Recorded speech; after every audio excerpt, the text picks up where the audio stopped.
देखिए यहाँ पे मैंने सबसे फर्स्ट जो चीज़ थी दक्ष की बुक बताई मैंने कंप्यूटर निर्देश की बेसिक कंप्यूटर इंस्ट्रक्टर की है, जिसकी अपकमिंग वैकेंसी है, इसकी वैकेंसी आएगी तो अच्छे से प्रिपरेशन कर सकते हैं आराम से। तो 1 बाय 1 स्टडी करेंगे अपन साथ में। और इसके साथ जैसे ये पूरा सिलेबस है, पेपर सेकंड का सिलेबस है, पेपर फर्स्ट की भी अपन बात करेंगे, उसके सिलेबस की भी बात करेंगे। तो फर्स्ट जो सेकंड पेपर है उसमें 10 सब्जेक्ट हैं, जो मैंने आपको डिटेल में 1 बाय 1 नाम भी बताया, 1 बाय 1 नाम भी बताया। उसमें क्या क्या है 1 बाय 1 नाम में बताया, उसमें fundamental of computer data processing, programming fundamental and programming fundamental data structure. उसके बाद है आपका computer organisation and operating system, communication and network concept and network security, database management system and system analysis and design, internet of things and its application. ये pedagogy हो गई सब additional. तो सबसे पहले देखिए फंडामेंटल ऑफ कंप्यूटर है ना, इसके अंदर क्या है ओवरव्यू है कंप्यूटर का, जो एक ही है आपको, जैसे कि इसमें 5 यूनिट भी है। मतलब पहले अपन बेसिक स्ट्रक्चर पढ़ेंगे, यानी कि कंप्यूटर ऑर्गेनाइजेशन ऑफ कंप्यूटर, कैसे इसका उसको ऑर्गेनाइज करा गया, मतलब उसका डेवलप किया गया उसको, तो वो स्टडी करेंगे। और इसमें देखिए एक चीज़ सिर्फ बेसिक ओवरव्यू में बता रही हूँ, फिर अपन डिटेल से स्टडी करेंगे आगे। ये इनपुट डिवाइसेस होती है इसके अंदर, इनपुट वाला पार्ट होगा, ये प्रोसेस वाला होगा, ये आउटपुट वाला होगा। फिर डिटेल स्टडी होगी किसकी, इनपुट की, मतलब इनपुट में कौन कौन सी डिवाइस आती है, किस टाइप से अपने इनपुट दे सकते हैं। प्रोसेस में कौन कौन सी डिवाइस होती है जो प्रोसेस करती है, और आउटपुट में कौन कौन सी डिवाइस होती है जो आउटपुट के लिए यूज करी जाती है। तो वैसे डिटेल से स्टडी होगी। इनपुट डिवाइसेस में कीबोर्ड वगैरह इनकी डिटेल स्टडी हो जाएगी, और जो प्रोसेस में सीपीयू वगैरह हो गया, सेंट्रल प्रोसेसिंग यूनिट हो गया, कंट्रोल यूनिट हो गया, ये मेमोरी हो गई, इनकी डिटेल स्टडी हो जाएगी। फिर उसके बाद में आउटपुट है, आउटपुट डिवाइसेस उनकी डिटेल स्टडी हो जाएगी। ठीक है, तो पहले अपन बेसिक इसका क्या पढ़ेंगे, स्ट्रक्चर पढ़ेंगे, कंस्ट्रक्शन पढ़ेंगे। उसके बाद अपन 1 बाय 1 चीज़ें पढ़ेंगे। पहले तो कंप्यूटर आया कहाँ से, कैसे आया, उसके बाद ही उसके पार्ट्स को जानेंगे ना। पहले कंप्यूटर का कैसे डेवलप किया गया, कंप्यूटर कौन सी जनरेशन का अपन कंप्यूटर यूज कर रहे हैं, उसके बाद उसको डिटेल से स्टडी करेंगे। भाई इसमें ये पार्ट्स होते हैं। Computer organisation and operating system, ये यूनिट अपन पढ़ेंगे, फर्स्ट यूनिट है। तो इसके अंदर ही वो वाला पोर्शन भी आ जाएगा, कौन सा, इनपुट डिवाइस वगैरह, आउटपुट डिवाइस प्रोसेसिंग वाला ना। और ये basic structure and introduction of computer हो गया। पहले आपको बेसिक स्ट्रक्चर पता होना चाहिए कंप्यूटर का, इंट्रोडक्शन पता होना चाहिए कंप्यूटर का मतलब क्या होता है, और मतलब कैसे डेवलप किया गया, किस जनरेशन का कंप्यूटर प्रेजेंट टाइम में यूज किया जा रहा है। उसके बाद उनको डिटेल में स्टडी हो जाएगी, कंप्यूटर के पार्ट्स की डिटेल स्टडी बाद में होगी ना। तो यहाँ पे देखिए सबसे पहले मैं लाइन बाय लाइन स्टडी करेंगे इसमें अपन। उसके बाद में आपको शॉर्ट में जो भी इंपॉर्टेंट पॉइंट होगा एग्जाम पॉइंट ऑफ व्यू से, कि जो जहाँ से क्वेश्चन बन सकता है, वो पॉइंट अपन अलग पेज में लिख लेंगे। ठीक है, तो basic structure and introduction of computer है। तो इसमें क्या है, कंप्यूटर किस लैटिन भाषा का शब्द है, कंप्यूटर। कंप्यूटर लैटिन भाषा का शब्द है, लेकिन कंप्यूट वो अंग्रेजी भाषा के शब्द से बना है। ठीक है, अंग्रेजी भाषा की कंप्यूट शब्द से कंप्यूटर बना है। कंप्यूट शब्द अंग्रेजी भाषा का और कंप्यूटर वो लैटिन भाषा का। ठीक है, इसमें भी देख लो भैया, ये दोनों डिवाइस हैं, मॉनिटर है, प्रिंटर है। तो ये आउटपुट डिवाइस होगी। इनपुट डिवाइस में आपका कीबोर्ड एंड माउस हो गया, और ये प्रोसेस डिवाइस होगी, सीपीयू हो गया। यहाँ पे कंप्यूटर का शाब्दिक अर्थ क्या होता है, पूछ लिया जाता है कई बार एग्जाम के अंदर कि कंप्यूटर का शाब्दिक अर्थ क्या होता है। तो इसका शाब्दिक अर्थ होता है गणना करना। कंप्यूटर तीव्र रूप से गणना करने वाली क्या है, ऑटोमेटिक इलेक्ट्रॉनिक मशीन है, ऑटोमेटिक इलेक्ट्रॉनिक मशीन है। ठीक है, और ऐसे भी पूछ लिया जाता है एग्जाम के अंदर कि कंप्यूटर जो लेटेस्ट डे है, कंप्यूटर साक्षर दिवस कब मनाया जाता है, तो 2 दिसंबर को मनाया जाता है। एबेकस, देखो सबसे पहले अपन बात करेंगे एबेकस की। एबेकस क्या है, ठीक है, एबेकस क्या है, डिजिटल कंप्यूटर की तरह ही गणना करने के सिद्धांत पर कार्य करने वाला क्या दुनिया का पहला गणक यंत्र है। क्वेश्चन क्या बन गया, अब देखो मैं आपको साथ के साथ ही बताती जाऊंगी कि क्या क्वेश्चन बन रहा है, क्या क्या क्वेश्चन बन सकते हैं, क्या क्वेश्चन पूछा जाता है। पूछ लिया जाता है कि दुनिया का प्रथम गणक यंत्र कौन सा था, तो आप क्या बताओगे, एबाकस। विश्व का प्रथम गणक यंत्र कौन सा था, एबाकस है। विश्व का, दुनिया का, वर्ल्ड का, ठीक है, एबाकस फर्स्ट गणक यंत्र था। ये वाला पॉइंट यहाँ से कि क्वेश्चन बन गया, इसको आप नोट कर सकते हैं, इसको मैंने इसको अंडरलाइन कर दिया। नेक्स्ट पेज में भी लिख सकते हैं क्वेश्चन, जैसे कि मैं आपको एक साथ ये यूनिट पढ़ा दूँगी, ठीक है, चैप्टर पढ़ाया, उसके बाद फिर जो जो इंपॉर्टेंट पॉइंट आएगा ना जहाँ से क्वेश्चन बन सकता है वो सारे लिख दूँगी। जैसे कि दुनिया का प्रथम गणक यंत्र, जो क्वेश्चन भी बन गया आपका, इंपॉर्टेंट पॉइंट भी कवर हो गया, ठीक है। उसके बाद अबेकस को क्या बोला जाता है, काउंटिंग फ्रेम में अबेकस कंप्यूटर कहा जाता है इसको। इसकी खोज बेबीलोन चीन में हुई है। दुनिया के सबसे पहले गणक यंत्र अबेकस को जापान में सोरबोन कहा जाता है, जापान के अंदर इसको सोरबोन के नाम से जाना जाता है। तो यहाँ से एक क्वेश्चन बन सकता है, यहाँ से एक क्वेश्चन बन सकता है ना। 2-3 क्वेश्चन हो गए ये। विश्व कंप्यूटर साक्षरता दिवस वाला हो गया, कंप्यूटर का अर्थ आपको शाब्दिक अर्थ पूछ लिया जाता है, दुनिया का पहला गणक यंत्र पूछ लिया जाता है। ये है नेपियर बोन्स, क्या है देखो, नेपियर बोन्स द्वारा, इसके द्वारा किसी कैलकुलेशन के परिणाम को ग्राफिकल फॉर्मेट में व्यक्त किया जाता है, जो इतना कोई खास है नहीं, पॉइंट याद रखने के लिए। पास्कल लाइन है, इसको देखिए, ये क्या है, विश्व का फर्स्ट मैकेनिकल कैलकुलेटर है, ये पूछ लिया जाता है एग्जाम में। विश्व का प्रथम मैकेनिकल कैलकुलेटर कौन सा है, तो वह है आपका पास्कल लाइन। तो यहाँ से एक पॉइंट ये भी आप नोट कर सकते हो, ठीक है। पास्कल लाइन ऑडोमीटर के सिद्धांत पर कार्य करता है।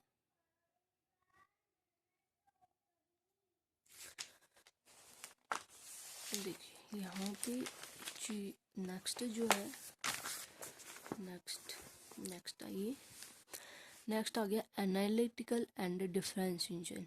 ये क्या है, देखो चार्ल्स बेबेज, कंप्यूटर का जनक किसे कहा जाता है, चार्ल्स बेबेज को कहा जाता है।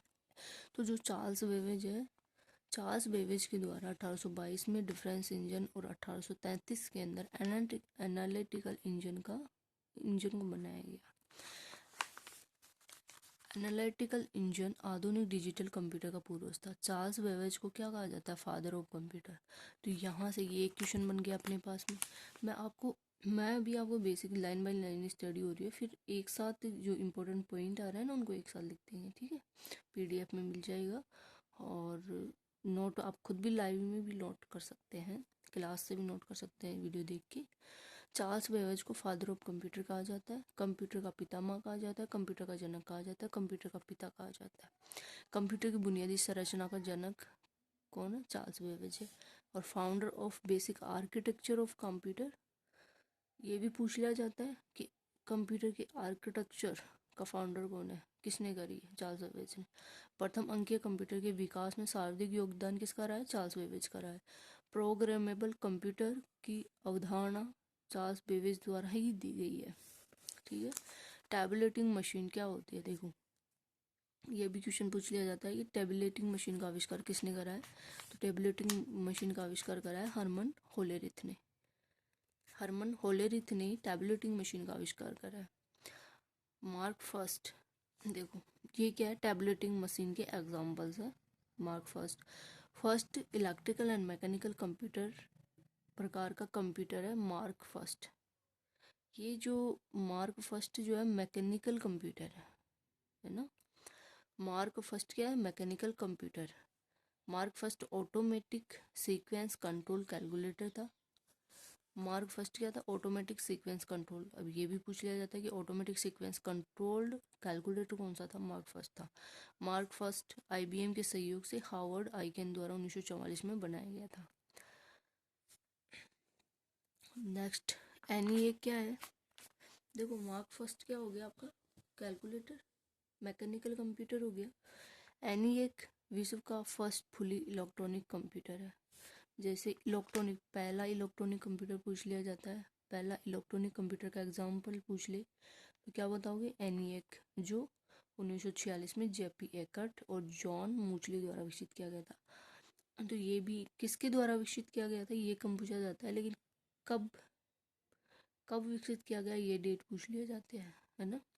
तो फर्स्ट कौन सा है, फर्स्ट इलेक्ट्रॉनिक कंप्यूटर है एनई की, ये पूछ इसका फुल फॉर्म पूछ ली जाती है आपको, कंप्यूटर में मैक्सिमम फुल फॉर्म भी पूछी जाती है। एनई का फुल फॉर्म है electronic numerical integrator and computer. NE क्या है, विश्व का प्रथम सक्रियात्मक इलेक्ट्रॉनिक कंप्यूटर भी है, ठीक है। एडसेक सेकंड आ गया, ये पहला इलेक्ट्रॉनिक कंप्यूटर आ गया। दूसरा क्या आ गया, एडसेक हो गया, दूसरा एडसेक, दूसरा है एडसेक। एडसेक डेटा स्टोरेज अर्थात स्टोरेज कैपेसिटी की उपलब्धता वाला पहला कंप्यूटर था। एडसेक क्या था, डेटा स्टोरेज कैपेसिटी वाला पहला कंप्यूटर था ये, जो कैम्ब्रिज विश्वविद्यालय में बना है। एडसेक का पूरा नाम क्या है, electronic delay storage automatic calculator. तो यहाँ से दो क्वेश्चन बन रहे हैं ना इसके अंदर। एडसेक क्या है, एक तो पहला स्टोरेज वाला क्या था कंप्यूटर था, पहला स्टोरेज कैपेसिटी वाला कंप्यूटर था। और एडसेक का पूरा नाम क्या है, electronic delay storage and automatic calculator, ठीक है। थर्ड जो आ गया आपका एडवेक आ गया। एडवेक का पूरा नाम पूछ लिया, electronic discrete variable automatic computer, full form पूछ ली। ये फर्स्ट स्टोरेज कैपेसिटी वाला कंप्यूटर हो गया। फोर्थ कौन सा आ गया, यूनिवीक कमर्शियल एंड व्यापारिक कार्यों के लिए प्रयुक्त किया जाता था कंप्यूटर, जिसका पूर्ण नाम है, पूर्ण रूप क्या है, यूनिवर्सल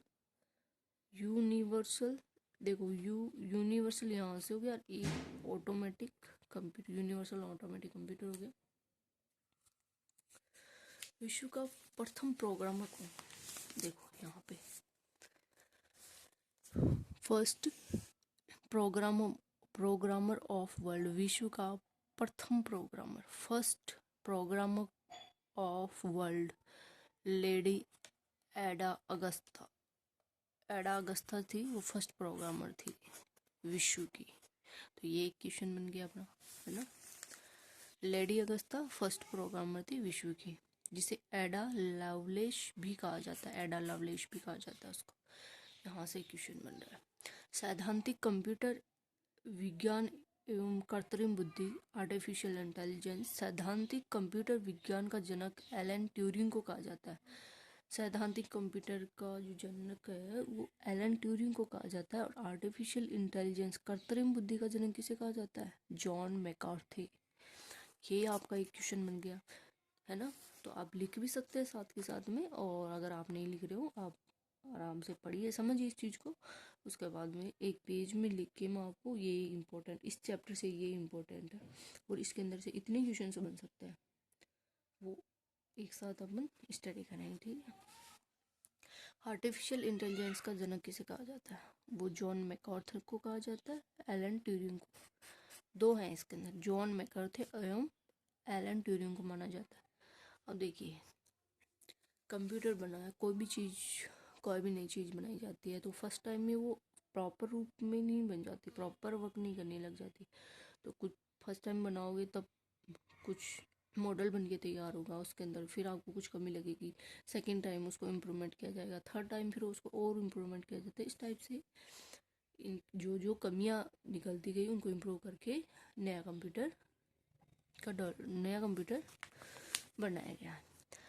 जनरेशन्स ऑफ कंप्यूटर, जैसे कि ह्यूमन की पीढ़ियाँ होती है ना, मानव की पीढ़ी, एक पीढ़ी से दूसरी पीढ़ी, तीसरी पीढ़ी, उस टाइप से पीढ़ी अपन पढ़ेंगे इसकी। देखो जनरेशन्स ऑफ कंप्यूटर, इसकी वर्तमान स्वरूप तक 5 पीढ़ियाँ है। अभी तक जो है कंप्यूटर बना, जब से कंप्यूटर बना है तब से, यानी कि 1942 से स्टार्ट हुआ था कंप्यूटर बनना, तब से अब तक 2024 तक कौन सी पीढ़ी चल रही है, 5वीं पीढ़ी ही चल रही है ना। तो फर्स्ट जनरेशन के कंप्यूटर, देखो यहाँ से एक चीज़, दो टाइप के क्वेश्चन पूछता है मैक्सिमम, है ना। ये तीन क्वेश्चन बन सकते हैं, 3 टाइप क्वेश्चन कि इसके अंदर मतलब फर्स्ट जनरेशन के जो कंप्यूटर थे मतलब किस समय में बनाए गए, समयावधि उनकी पूछ ली जाती है, कौन से सन से कब तक का, और क्या उसके अंदर डिवाइस यूज करा गया, क्या स्टोरेज डिवाइस यूज करी गई है, क्या ऑपरेटिंग सिस्टम यूज करा गया, उसके एग्जाम्पल। ये क्वेश्चन है जो बहुत इंपॉर्टेंट है, जनरेशन से इसी टाइप के क्वेश्चन पूछे जाते हैं। फर्स्ट जनरेशन है तो उसका समय कौन सा रहा, 1942 से 1955 में जो है फर्स्ट जनरेशन के कंप्यूटर बनना स्टार्ट हुए, ठीक है, मतलब 1955 तक वो बन चुके थे, है ना। स्विचिंग डिवाइस में स्विच स्विच डिवाइस के लिए क्या ऑन ऑफ करने के लिए क्या यूज किया गया, वैक्यूम ट्यूब यूज किया गया है ना। देखिए ये है वैक्यूम ट्यूब, आप देख सकते हैं। स्टोरेज के लिए मैग्नेटिक ड्रम्स यूज करे गए हैं इसके अंदर। और operating system batch operating system रहा इसके अंदर। और इसके अंदर कुछ इंपॉर्टेंट चीज़ ये है कि इनपुट के लिए इसके अंदर पंच कार्ड्स यूज करे गए। तो ये एक क्वेश्चन पूछ लिया जाता है कि इनपुट में क्या यूज किया गया, है ना। इन फर्स्ट जनरेशन के जो कंप्यूटर है उसके अंदर इनपुट के रूप में क्या यूज किया गया, तो पंच कार्ड्स यूज करे गए इनपुट के रूप में। प्रोसेसिंग स्पीड धीमी। जो फर्स्ट जनरेशन के कंप्यूटर थे ना उनके अंदर इनपुट के रूप में पंच कार्ड यूज कर लिए, स्टोरेज के रूप में मैग्नेटिक ड्रम्स यूज कर लिए, है ना। और स्विचिंग के लिए वैक्यूम ट्यूब ऑन ऑफ करने के लिए हो गया। बट उसमें कमी क्या रही, प्रोसेसिंग स्पीड धीमी रही उसकी। आकार उनका बहुत बड़ा था, यानी कि पूरे कमरे में एक कंप्यूटर रखा जाता था। और मशीन या असेंबली लैंग्वेज पे ही, भाषा पे वो काम करे। उनके एग्जाम्पल के क्वेश्चन बनते हैं, एग्जाम्पल के क्वेश्चन पूछ लिया जाता है। जैसे अपन यहाँ पे स्टडी करें ना, एनी एक है, मार्क फर्स्ट है, ये फर्स्ट जनरेशन के कंप्यूटर है। एनी एक, मार्क फर्स्ट, एडवेक, एडसेक, यूनिक, ये सारे क्या है, फर्स्ट जनरेशन के कंप्यूटर है। ठीक है, फर्स्ट जनरेशन के कंप्यूटर है। तो यहाँ से 3-4 क्वेश्चन बन सकता है फर्स्ट जनरेशन के कंप्यूटर से। ये चीज़ नोट करने की है और याद रखने की भी है। सेकंड जनरेशन की बात करते हैं। सेकंड जनरेशन कौन से समय में, क्या समय काल रहा उसका, समय अवधि उसकी रही 1955 से और 1964 तक। 1955 से स्टार्ट हुए सेकंड जनरेशन के कंप्यूटर बनना और 1964 तक वो बने हैं। उसके बाद स्विचिंग का मतलब क्या हो गया, ऑन ऑफ के लिए इसके अंदर ट्रांजिस्टर्स यूज करेंगे। जैसे कंप्यूटर को ऑन करना हो, ऑफ करना हो, तो ये हो गया ट्रांजिस्टर स्विचिंग के लिए ना।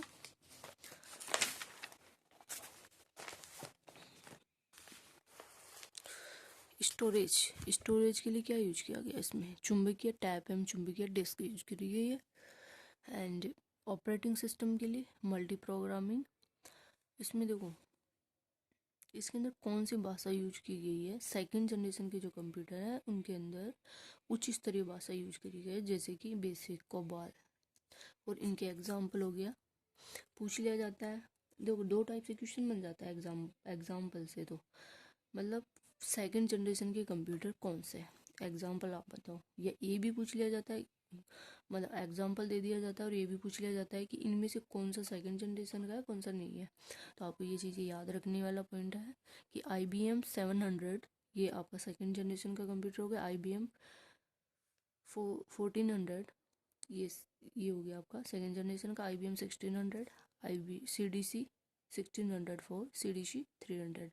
तो यहाँ से इसको अगर याद रखने की कोशिश करो एक बार आप, और देखो पहले अपन ओवरव्यू के बेसिस पे पढ़ रहे हैं, फिर इसको याद करने के बेसिस पे बताएंगे। ठीक है, जब मैं आपको पेज दूंगी ना, एक जैसे ये जनरेशन, आज जनरेशन तक ही पढ़ेंगे कंप्यूटर की जनरेशन्स तक। ठीक है, 5 जनरेशन, उसके बाद नेक्स्ट पढ़ेंगे।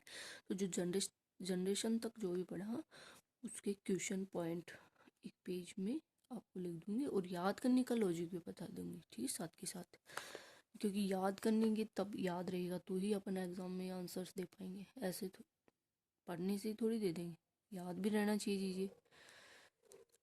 IBM 700 ये सारे इसके एग्जाम्पल्स हो गए। तो इस सेकंड जनरेशन में ये क्वेश्चंस बन सकते हैं। थर्ड जनरेशन की बात आ गई। थर्ड जनरेशन में क्या हुआ, थर्ड जनरेशन के जो कंप्यूटर है कब से कब तक बने, 1964 से 1975, यानी कि सेकंड जनरेशन का ख़त्म हुआ, थर्ड जनरेशन स्टार्ट हो गई 1964 से 1975। स्विचिंग के लिए इसमें IC यूज करी गई है। IC की फुल फॉर्म पूछ ली जाती है, इंटीग्रेटेड सर्किट। तो देखिए आप इसका इमेज दे सकते हैं, IC इंटीग्रेटेड सर्किट। स्टोरेज के लिए इसके अंदर मैग्नेटिक कोर यूज किया गया। Operating system, remote processing, time sharing, multi programming. इसकी जो थर्ड जनरेशन के जो कंप्यूटर थे उनकी थोड़ी फास्ट प्रोसेसिंग थी। तो पूछ लिया जाता है उच्च प्रोसेसर गति, आकार इनका छोटा हो गया था IC के कारण। IC यूज करने के कारण इनका जो साइज़ थी वो भी कम हो गई थी, प्रोसेसिंग भी अच्छी हो गई थी। तो यहाँ पे इसके एग्जांपल भी पूछ लिया जाता है। थर्ड जनरेशन के कंप्यूटर के एग्जांपल कौन से हैं, IBM 370। तो ये देखो अब यहाँ पे IBM है ना सेकंड जनरेशन में, तो वही कंफर्म भाई IBM थर्ड जनरेशन में भी था, IBM सेकंड जनरेशन में भी था, IBM थर्ड में भी है। तो ये याद रखना है, ये नंबर से आपको याद रखना पड़ेगा कि IBM 370 है, ठीक है। हनीवेल 6000 सीरीज है, PDP है, पर्सनल डेटा प्रोसेसर है। यूनिवेक 1108 हो गया ना। तो यहाँ पे यूनिवेक जो था, यूनिवेक वो किस में था, फर्स्ट जनरेशन में भी था, इसमें भी था। तो आपको नंबर से ही याद रखना पड़ेगा चीज़ों को। याद करके भी बताऊंगी, याद का डिफरेंस करके बताऊंगी, इसमें ये एग्जांपल इसमें भी है, इसमें भी है, ताकि कंफ्यूजन क्रिएट ना हो। फोर्थ जनरेशन की बात करें, फोर्थ जनरेशन का जो समय रहा 1975 से 1989 तक रहा। स्विचिंग के लिए इसमें VLSI यूज़ करा गया। VLSI के full form very large scale integration. Storage के लिए इसमें सेमीकंडक्टर मेमोरी यूज करी गई है। Operating system real time OS हो गया। और इसमें कुछ भाई क्या चीज़ें ध्यान रखने की, तो देखो इसके माइक्रो प्रोसेसर्स यूज करेंगे, तो ये भी पूछ लिया जाता है भाई IC कौन से जनरेशन के कंप्यूटर में यूज करी गई है। IC थर्ड जनरेशन के कंप्यूटर में यूज करी गई है। माइक्रो प्रोसेसर कौन सी जनरेशन में यूज किया गया है, कौन सी जनरेशन के कंप्यूटर में यूज किया गया, तो फोर्थ जनरेशन के कंप्यूटर में यूज किया गया माइक्रो प्रोसेसर। और इसमें ऑपरेटिंग सिस्टम भी इनका फास्ट रहा और आकार में भी छोटे रहे, है ना। एग्जाम्पल आप देख सकते हो यहाँ पे, क्रे फर्स्ट है, डैक 10 है, PDP 11 है। ये क्वेश्चन से यहाँ से बन सकता है। फिफ्थ जनरेशन का जो कंप्यूटर है वो 1989 से अब तक 2024, यानी कि अभी तो नया जनरेशन का कंप्यूटर आएगा तब तक ही चलेगा। फिफ्थ जनरेशन का कंप्यूटर हो गया, इसमें स्विचिंग डिवाइस के लिए। फोर्थ जनरेशन के जो कंप्यूटर थे वो उसमें VLSI यूज करे गए। अब इसके अंदर क्या ultra large scale integration use किया। इसमें तो लार्ज स्केल इंटीग्रेशन यूज था, वेरी लार्ज, इसमें ultra large scale integration use करा गया। स्टोरेज के लिए ऑप्टिकल डिस्क यूज की गई। ऑपरेटिंग सिस्टम में AI यूज किया गया इसके अंदर फिफ्थ जनरेशन में ऑपरेटिंग सिस्टम के लिए AI यूज किया गया है, आर्टिफिशियल इंटेलिजेंस यूज किया गया है, ठीक है। फिफ्थ जनरेशन में AI यूज किया गया है, आर्टिफिशियल इंटेलिजेंस। फिफ्थ जनरेशन में आर्टिफिशियल इंटेलिजेंस AI यूज किया गया, ठीक है। आर्टिफिशियल इंटेलिजेंस से क्या हो गया, इनकी फास्ट प्रोसेसिंग, गति फास्ट हो गई, हाई स्टोरेज कैपेसिटी हो गई इनकी। तो इनके एग्जांपल आप देख सकते हैं, लैपटॉप, डेस्कटॉप, है ना।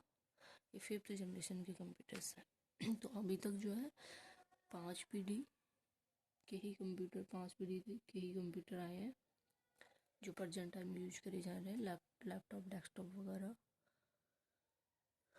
अब यहाँ पे कुछ इम्पोर्टेंट पॉइंट ये आ गया कि important fact of computer generation. Important fact of computer generation हो गया। Important fact of computer generation, प्रथम पीढ़ी में क्या फैक्ट, देखो प्रथम पीढ़ी में इनपुट के लिए क्या यूज किया गया, ये बहुत इंपॉर्टेंट क्वेश्चन है जो मैक्सिमम पूछा जाता है कि प्रथम पीढ़ी के जो कंप्यूटर थे उनमें पंच का इनपुट के लिए क्या यूज किया गया, पंच कार्ड यूज किया गया। पंच कार्ड को होलेरिथ कार्ड कहा जाता है ना। पंच कार्ड कंप्यूटर में सूचना इनपुट का सबसे पुराना माध्यम है जिसका आविष्कार हरमन होलरेथ ने किया। पंच कार्ड का आविष्कार किसने किया, हरमन होलरेथ ने, है ना। और हरमन होलरेथ ने और किसका आविष्कार किया, हरमन होलरेथ ने टैबलेटिंग मशीन का भी आविष्कार किया, है ना। ये चीज़ याद रखने वाली है। ट्रांजिस्टर सेमीकंडक्टर से बना होता है। IC इंटीग्रेटेड सर्किट, IC का आविष्कार किसने किया, इस पॉइंट से सारे क्वेश्चन बनते हैं यहाँ से। तो IC का आविष्कार किया है JS किल्वी ने। IC सिलिकॉन से बनी माइक्रोचिप होती है, IC। चतुर्थ फोर्थ पीढ़ी का जो मुख्य पुर्जा क्या रहा है उसमें, मतलब क्या यूज किया गया मेनली उसमें फोर्थ जनरेशन के अंदर, माइक्रो प्रोसेसर यूज किया गया। माइक्रोचिप होती है जिसका आविष्कार, माइक्रो प्रोसेसर चिप होती है इसका आविष्कार करा है टैडॉफ ने। माइक्रो प्रोसेसर युक्त कंप्यूटर को क्या कहा जाता है? माइक्रो कंप्यूटर कहा जाता है। जिसके अंदर माइक्रो प्रोसेसर यूज किया जाता है, जिसके अंदर माइक्रो प्रोसेसर यूज किया जाता है उसको माइक्रो कंप्यूटर कहा जाता है। देखिए आप माइक्रो प्रोसेसर का फोटो आप देख सकते हैं आराम से। माइक्रो प्रोसेसर को कंप्यूटर का दिमाग कहा जाता है, कंप्यूटर का ब्रेन कहा जाता है, कंप्यूटर का मस्तिष्क कहा जाता है, हार्ट ऑफ कंप्यूटर कहा जाता है सीपीयू। Micro processor. वैसे तो कंप्यूटर का दिमाग किसे कहा जाता है? आपको ऐसे, कंप्यूटर का दिमाग सीपीयू होता है, सेंट्रल प्रोसेसिंग, तो उसी के अंदर माइक्रो प्रोसेसर यूज किया कर लिया जाता है। प्रोसेसिंग में माइक्रो प्रोसेसर, तो फिर वो क्या हो गया? आपको माइक्रो प्रोसेसर को बोल दो, सीपीयू को। दो ऑप्शन है, अगर सीपीयू दे रखा सीपीयू करो, अगर माइक्रो प्रोसेसर दे रखा फिर माइक्रो प्रोसेसर करो आप, है ना। इंटेल कंपनी का मुख्यालय कहाँ है? कैलिफोर्निया, अमेरिका में। भारत का प्रथम स्वदेशी माइक्रो प्रोसेसर शक्ति है जो आईआईटी मद्रास द्वारा बनाई गई है। 5वीं पीढ़ी के जो कंप्यूटर है उसको नॉलेज इंफॉर्मेशन प्रोसेसिंग सिस्टम भी कहा जाता है। कैरेक्टरिस्टिक कंप्यूटर की कुछ विशेषताएं हैं, कंप्यूटर की कुछ विशेषताएं हैं वो अपन कल सेकंड क्लास के अंदर पढ़ेंगे। ठीक है, आज के लिए इतना ही। धन्यवाद।